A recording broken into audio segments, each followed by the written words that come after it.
Oh my goodness, hey, I got something to say, people. I know I love my guest, but some of them I don't know really well. Doreen is in the house, and I know Doreen really well, and I am thrilled to have you on the show, Doreen. Welcome. Thank you. Yeah, it's been a big pleasure. I remember years ago, I'm trying to think of where I met you probably at Fem City. Hmm. Yeah, I'm trying to think of where to. I don't know what event. I feel like it was before COVID and it's just a blur. Oh, and I said to myself, Sandy, you're going to really connect with that woman. And then at different events, somehow we were seated next to each other. Townhouse, happy Town, hour.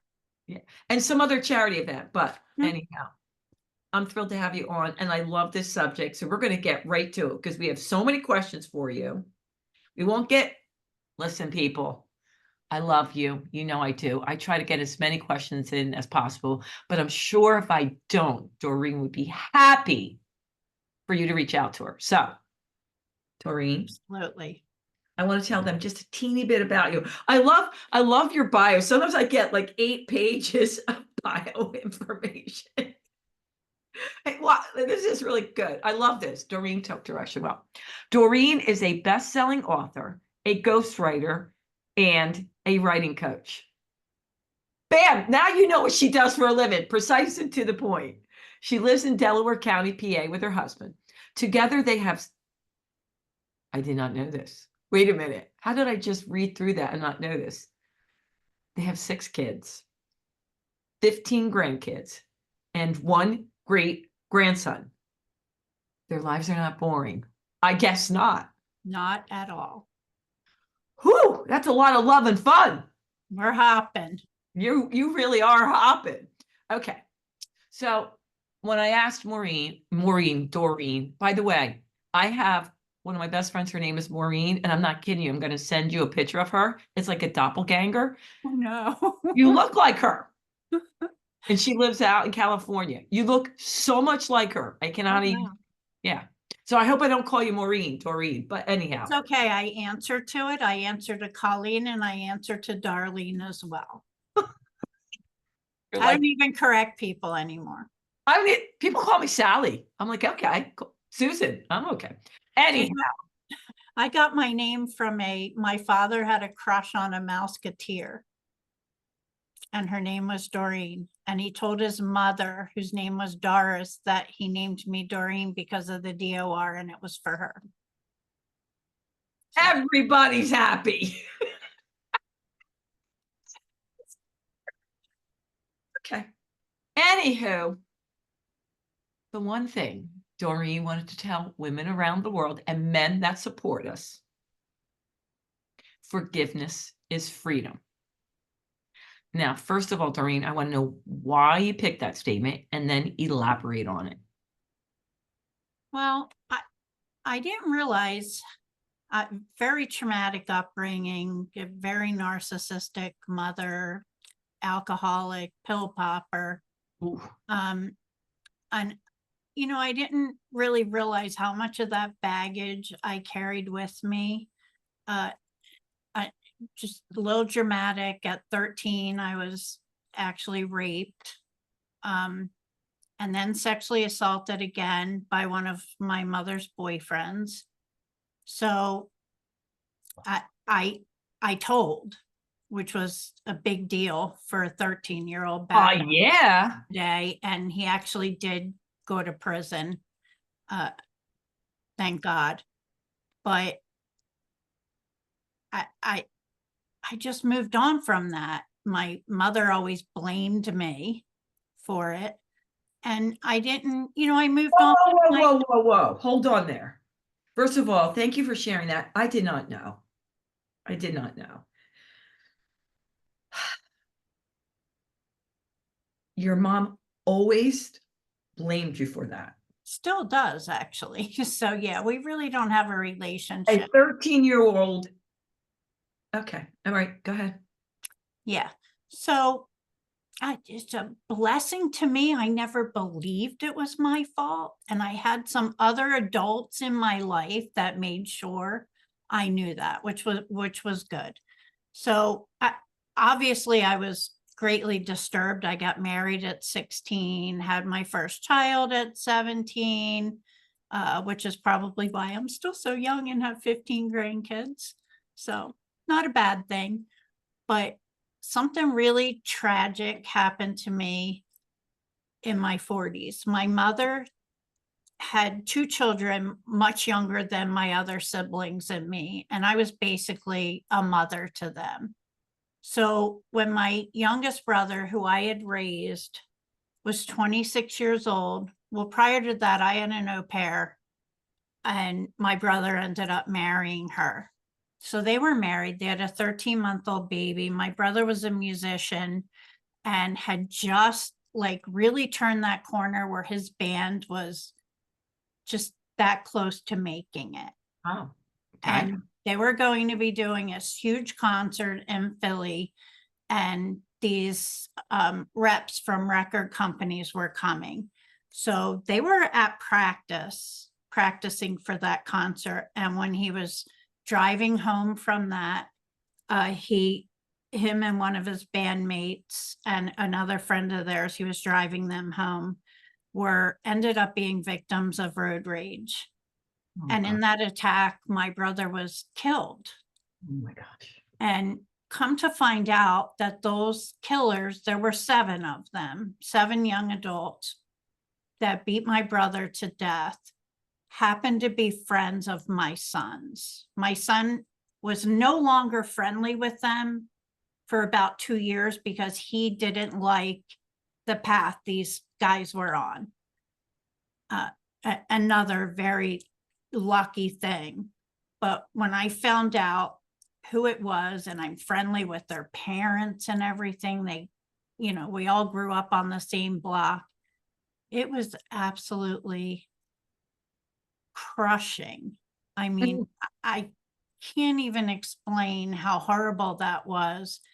And I was walking down my steps and I heard my 3 kids who were teenagers and some of their friends were in my family room saying they didn't know what to do for me. They knew I was so heartbroken, and they were heartbroken too. And that snapped something in my brain. Like, this is not right. My brother was my son's best friend. They were best buds. And I know my son was completely devastated. And here he was thinking of a way to help me. Mm. So, long story short, I knew that it was going to be horrible to try to forgive these people, but I had to in order to be there for my kids and to teach them that, this is horrible. And for my brother's young wife, 22 years old, on a green card from Iceland with a 13-month-old baby. And she said the most wonderful thing to me. She said, if this is the most horrible thing that ever happens in my life, I think I'm going to have other things to look forward to. Nothing this bad could happen again for the rest of my life. Mm. And I had to think about that for a while. And I thought, she's so right. And it took her a really long time to forgive, way longer than me. But I tried to be a good example for her, for my nephew, and for my own kids. So I studied a lot about forgiveness.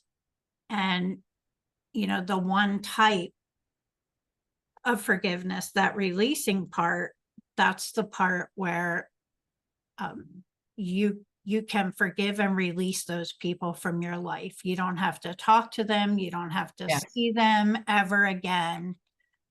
But you're not going to let that pain that they caused ruin the whole rest of your life. When there's lots of fun to be had, there's happy things. I'll never forget my brother, ever. Not a day goes by I don't think about him and see his face in his son. But, the you have to live. He would want us to all live and be happy. So there was that. That wasn't easy, but I did it. I did it. And it doesn't mean that every now and then I don't get a little angry about it. Mhm.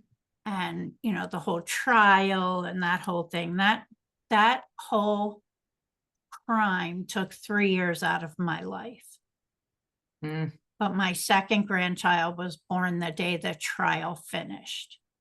So it was like Yeah. the worst day of my life to the best day of my life. It was a blizzard. My whole entire family, 30 of us, were in the hospital in the waiting room. I was in there watching that granddaughter get born. Mm. And, you know, what a range of emotion. Mm. So Let's pause there, Doreen, because that is a lot for anyone to take in. I mean, you buzz through and there's some horrific things all along the way. And I'm still taking it in, and I've known you, you know, and I didn't know. And I'm sure you hear this, but I'm truly sorry that you had to go through that. thank you. Yeah, I really truly am sorry that you had to go through that. And I really do appreciate you being on the show to share how you went through to forgive. But I want to pause there because there's some things you said, and I want to make sure that everyone's truly listening to it. So, and for my clarity too, I always said this to myself. By the way, before I came on the show, Doreen's like, "Are we going to keep this lighthearted?" I'm like, "Yeah, we joke around a lot." I'm thinking, okay, it's too soon even for me to crack up in there. I But could joke about the times my brother visits me. well, I want to hear though that I'm thinking I'm definitely going to have to bring you on for Let's Keep It Real longer show because we're not going to get everything in this shorter show. But okay. I love when you say, you know, release, you know, you can forgive and release. I've always believed I have one thing I have to do to humans, one thing. Love them, get to loving them unconditionally. I don't have to hang out with them. I don't have to agree with them. I Yep. can release them. But for me, and I think I want to make sure I'm hearing you correctly. When people say, "Oh, Sandy, you're such a good person, blah, blah, blah, you spread joy." No, I'm not a good person. I'm selfish. I want to feel good. And for me to feel joy and really embody it, for me not to forgive other people, it damages me. It does. And And it that's holds on to me. So the for whole me, thing. releasing it, yes, I want to release it. And I do get to that and feeling unconditional love, even though I don't agree with it or I don't have to hang out with it. But also, I want to enjoy this life, like you said. Your brother would want you to enjoy this life with the people you're with. You got a lot of kids going on there. I know. And every time I get stuck, I think about, okay, these bad things happen, but dear Lord, these 16 lives are here because of you. Like, I made a big family for myself, and I love every second of it. And when you said the child was born and on the other side, it was a gift. Whatever you believe, God, universe, Yep, it's a gift to help balance out the other part.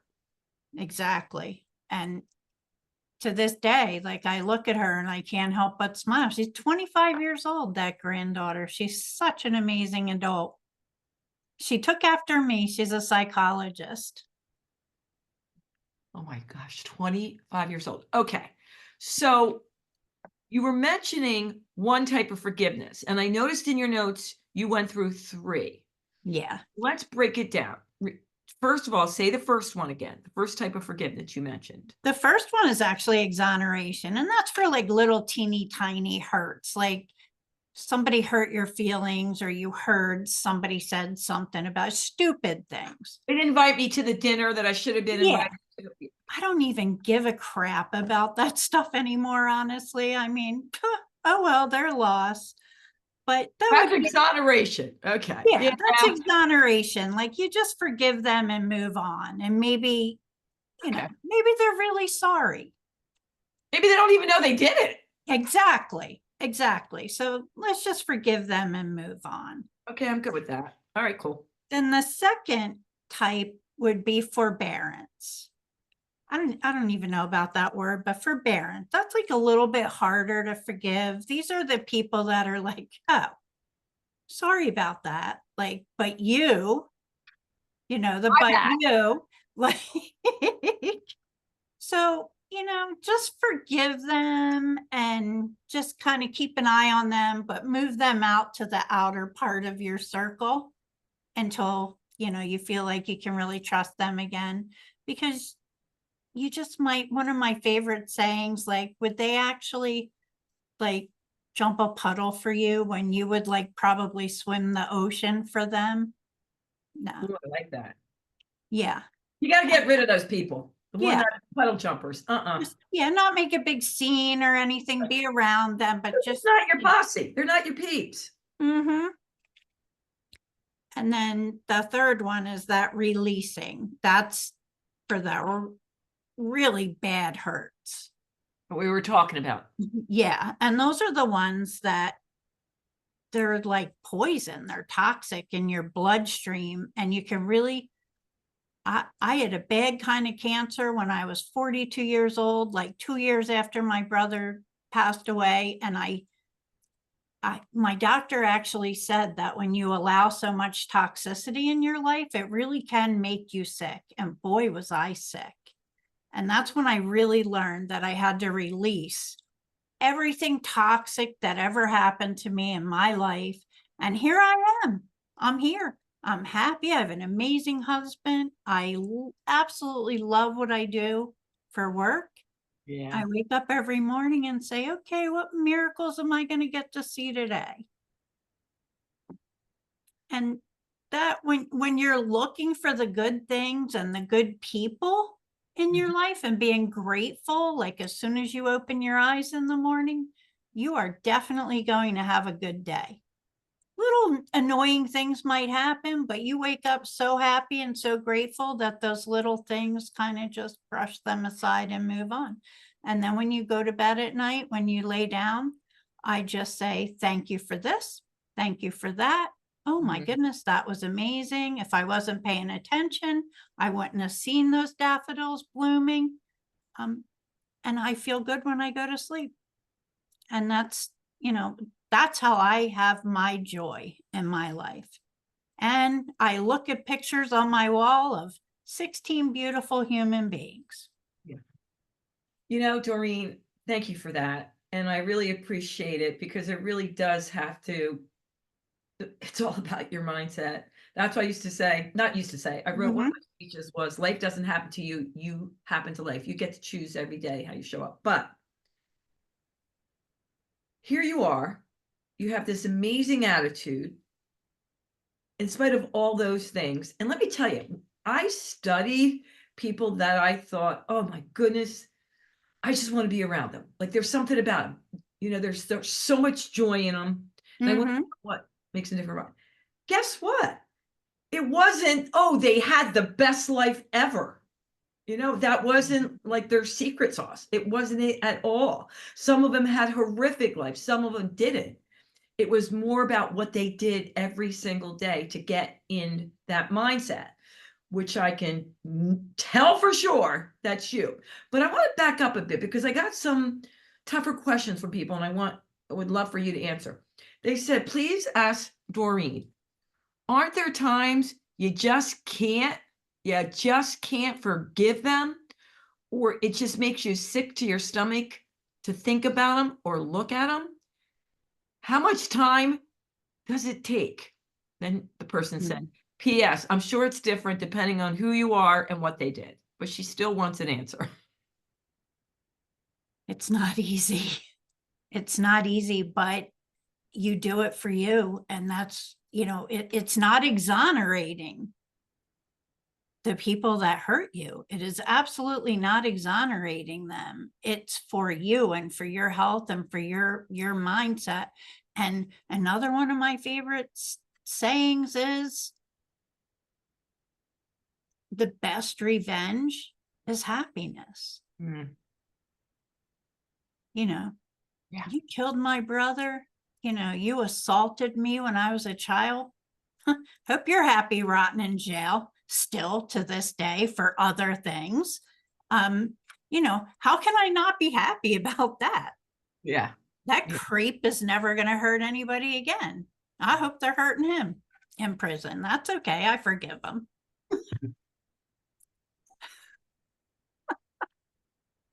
I don't even want to unpack that. Okay. Happiness is the best revenge. Yeah. I don't want people that hurt me to see me like boo-hooing over here in a corner somewhere, or, you know, I don't. I want them to see me living the happiest life I can live. It's not easy. And yes, damn it, some days I just cry. Mm. I do think okay. That's a part there of is a process. releasing. It's releasing also. Yeah. And when you release what needs to be let out of your body, more joy can come in. I'm a crier. I'm a crier, Doreen. People are like, oh, you're all so joyful. Well, I'm not going to come on my daily show or do a daily joy or hey, or something to say and be on the other side of daily joy, because that's not what I go on for. But any given day out on the porch, my son or husband go, you having a good cry, Ma? I'm like, yeah, Yeah. get it out, because your body keeps the score. I know it does, and I don't want it stored into my body. You know, get it You out. have to make room for the happy and the joy to come back in. Absolutely. You have to be an example for your kid. Even your adult kids. Yes, absolutely. Absolutely. But it is a process like anything else. It is. I don't know the time frame, and I'm sure it's different for everyone, and it depends what it is. But you got to go through, I'm sure, the processes till you can get on the other side and forgive. Absolutely. Absolutely. I am a big fan of counseling. Huge fan.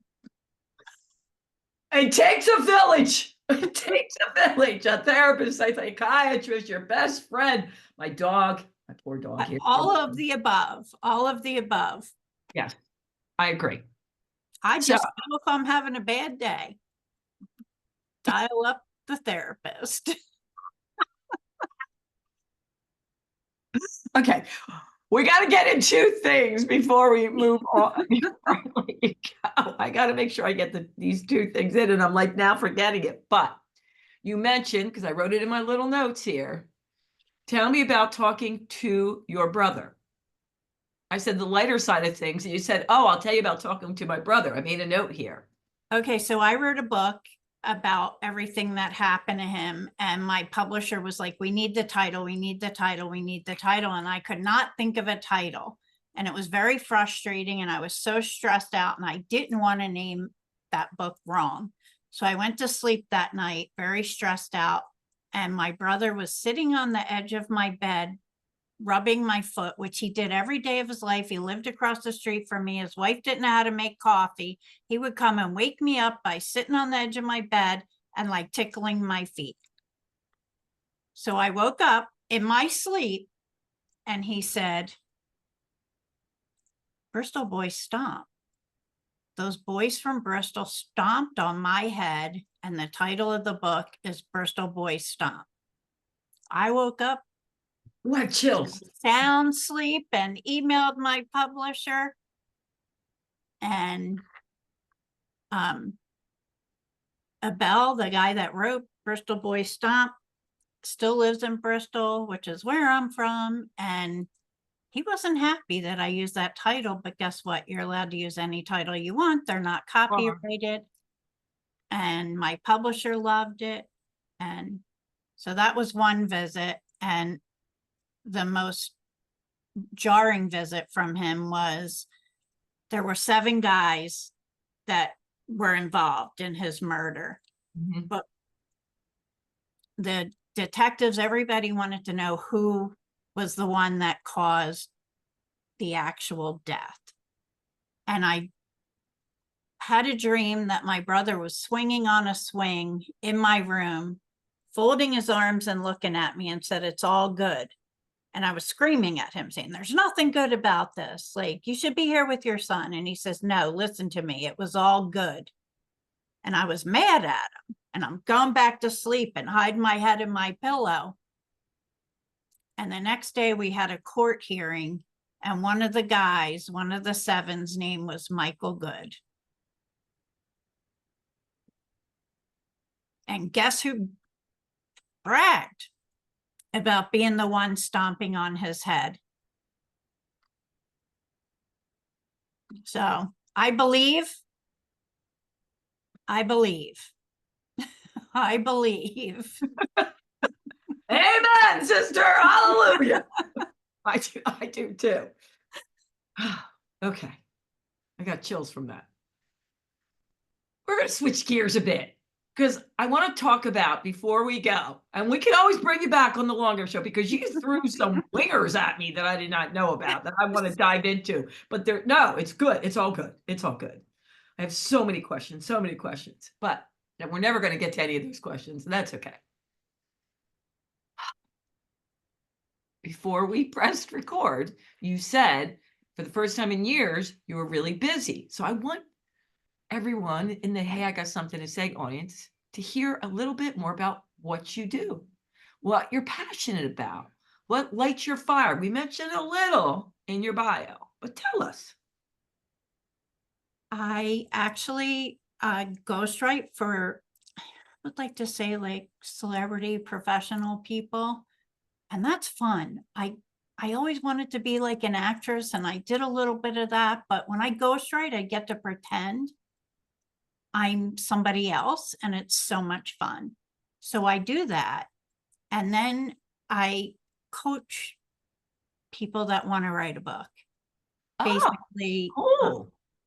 Explain to them the process. And I also do online classes on how to write a book, how to get a publisher, how to market your book, all sorts of stuff like that. I absolutely love doing that because I was a journalist for many years, and I thought, I'm going to write a book and it's going to be a bestseller, and this is going to be great, and this is going to be my new career. Well, yeah, right. Not that easy. So I had a lot of bad things happen. People ripped me off, like in my early writing career. So I learned a lot of lessons, and I did a lot of research, and I had a lot of help from actually some of the celebrity people that I ghostwrite for have been very helpful in pointing me in directions that are safe and real and legit. Yeah. So I love that. And that's what I do. And I try to write my own stuff, but lately I've not had time to finish a couple of my own projects. It must be so rewarding, though, to help somebody else tell their story. I mean, come on. I love it. Bringing it to life. I love it. And again, like I've had some clients that have had some pretty horrific things in their own life and want to write memoirs about it. And my first memoir, like I mentioned about my brother's murder, when I sent the first draft to my editor, she was like, "I'm just going to spit this out. This is a giant rant, and nobody wants to read this. I don't want to hurt your feelings, but nobody wants to read this. Let's go back and write about how you got through this horrible thing that happened to you." Yeah. So you needed to get it out first, probably. You needed to get it. I did. It was such a release. It really was. And that really helped with the forgiveness. So I love to work with people that are kind of also need that release. Yeah. It's rewarding. It's the same thing with when I went to a speaking course. I've been speaking forever, Doreen, but fun, wellness, blah, blah, blah. I never told my story ever, not even in a fun way. And heroic public speaking had you dive into it. It took me a while. And basically I was just getting it out on paper. And then most of it I don't use on stage because it wouldn't serve the audience. But woo, Right, did I need to get it out? It was right, so good. exactly. Yeah, so great. Well, it seems to me, Doreen, that I was going to ask you what's next, but I think I know what's next. You're going to be spending a lot of time with your grandkids, your kids, and writing. You love it. I love it. Yeah, I have a lot of words in me that need to still come out. So So you're going to fit time in there for your own books. yes, definitely. Coming up. Saturday mornings are my time to write. Yeah. Unless a better offer comes along, then You never know. She's open to options. She's open to options. I love brunch on Saturday. Yeah. There you go. I want, so you mentioned psychology when you were talking about your 25-year-old, I think she was Granddaughter. granddaughter. I wasn't sure, daughter, granddaughter. Is that what you went to school for, or did you go to school for writing? I did. I did journalism first, which is now communications, and then I did psychology just because I thought maybe I could fix myself. Don't we all? But my granddaughter's a forensic psychologist. Ooh, I I love know. that. I can't wait to see the books that girl's gonna write someday. Ooh. Ooh. I love gross anatomy. I would love like diving in. I watch NCIS where it's like, you don't like horrible things. Like, no, it's very exciting to me. It's a mystery. It is. It is. Doreen, thank you so much for being on the show. You. I really appreciate it. We scratched the surface. I appreciate you sharing your story. Most of the stuff I did not know. So we're going to have you back on for another time and dive in deeper. But before we go, is there anything that you're like, Sandy, I really wanted to talk about this and we didn't get it in? Now's your time. I just really want people to understand that, yeah, forgiveness is hard and you might really like hate somebody, but hate is so connected to love and hurt. So hate really is like somebody that's been terribly hurt. And you have to release those feelings or your life is just going to be miserable. As hard as it is. Talk to a friend, talk to a therapist if you have to, a priest, a pastor, a rabbi, The whoever. brother that passed away. Yeah, talk to the dead people. Look, we all have angels. Yep. Not just one guardian angel, we have many. They're out there. Talk to them. Talk to your dog, your cat. Get it out. Write it out. Get a pen and a piece of paper and write it and then burn the letter. Ooh, I like burning. I just put a big X through it, but I like the burning one. Burn is good. That's a good feeling to watch. They go up in flame, you mother. All right. How can they reach you, find you? All the questions I didn't get to. I'm like just Doreen McGettigan everywhere. Okay. So Doreen. Blog, YouTube, TikTok, Facebook, everything. Website. Okay. And we're going to put it in the notes, but spell your last name anyhow. By the way, are you Irish? By injection. Go ahead. Spell your last name. I'm about half. My husband's 100%. Okay. McGettigan. Love it. All right. That was awesome. We would really appreciate you sharing, liking it, rating it, subscribing. I know there's just at least one person. Well, there's got to be way more than that you could share this with, that needs to hear this episode. I will definitely share. Everyone. Doreen's going to definitely share. So that's good. We would appreciate it. It matters. It really does matter. I love you. You guys are the bomb. I have the best. I know I say I have the best people, but they really are good, kind-hearted people. And you know what I'm going to say? Until next time, toodles, and thanks, Doreen. Thank you.